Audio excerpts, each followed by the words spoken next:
आज आपण बनवत आहोत नारळाच्या वाटीत चहा म्हणजेच कोकोनट सेल टी।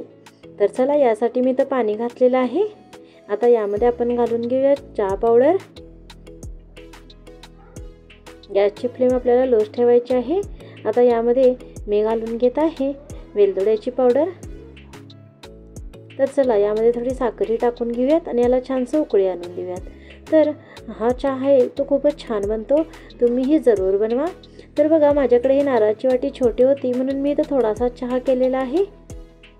तर अशा प्रकारे तुम्ही एकदा हा बनवून बघू शकता, खूपच छान बनतो आणि याची टेस्ट तरी खूपच अप्रतिम अशी लागते।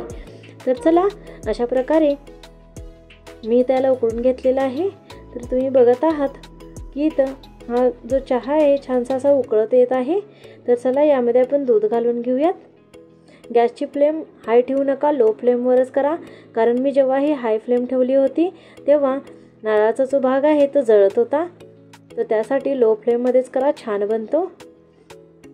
तर चला चहा छानसा असा उकळलेला आहे। आता मी गॅस बंद करत आहे आणि हा आपण गाळून घेऊयात।